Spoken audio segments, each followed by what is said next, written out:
పేరు సిరివేరు శంకర్ ప్రజాపతి బీజేపీ రాష్ట్ర నాయకుడిని, అదేవిధంగా కుమ్మరి సంఘం రాష్ట్ర నాయకుడిని. అయితే అనాదిగా వస్తున్నటువంటి ఆచారానికి ఏ రకంగా స్వస్థపడకుండా మానవ నాగరికతకు కుమ్మరి తొలిమెట్టు కూడా ఆయుపట్టు.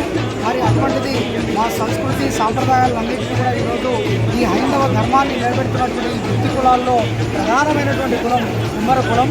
ఆ యొక్క కుమ్మరి కుండలోనే ఏ భగవంతుడికి కానీ నైవేద్యం ఇచ్చేటువంటి పరంపర ఈనాటికి కూడా అనేకమైనటువంటి ప్రసిద్ధిగాంచినటువంటి ప్రాశస్త్యం పొందినటువంటి ఆలయాల్లో ఉంటున్నటువంటి నేపథ్యంలో మరి అమ్మవారి చల్లని చూపు ఏదైతే ఉందో యావత్ భారతదేశం మీద ఉండాలి, ఈ ముఖ్యంగా ఈ తెలంగాణ రాష్ట్రం మీద ఉండాలి.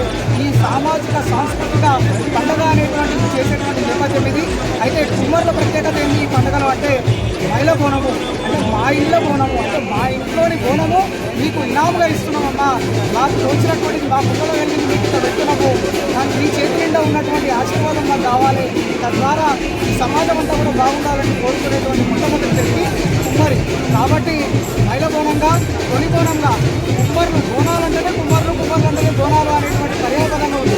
అంటే కుమ్మర్ల యొక్క తొలి బోనము గ్రహించిన తర్వాత స్వీకరించిన తర్వాత అమ్మవారికి గోల్కొండ సాక్షిగా కుమ్మర్లు బోనాలు సమర్పించిన తర్వాత ప్రతి దగ్గర కూడా పండుగ నేపథ్యంలో ప్రతి ఆదివారం ఆషాఢం నుంచి శ్రావణం వరకు జరిగేటువంటి పండుగల్లో భాగంగా బోనాల పండుగకు తొలి బోనం అనేటువంటి కుమ్మర్లు చేయడం, గ్రామదేవతల ఆలయాల్లో కుమ్మర్లు మాత్రమే పూజారులుగా ఉండడం, దానికి మేము కూడా కుమ్మరి సంఘాల వారిగా ఈరోజు విశ్వ హిందూ పరిషత్ నేపథ్యంలో కూడా సంఘాల పరిషత్ ద్వారా శిక్షణ కూడా ఇవ్వడం అనేటువంటి జరుగుతూ ఉంది.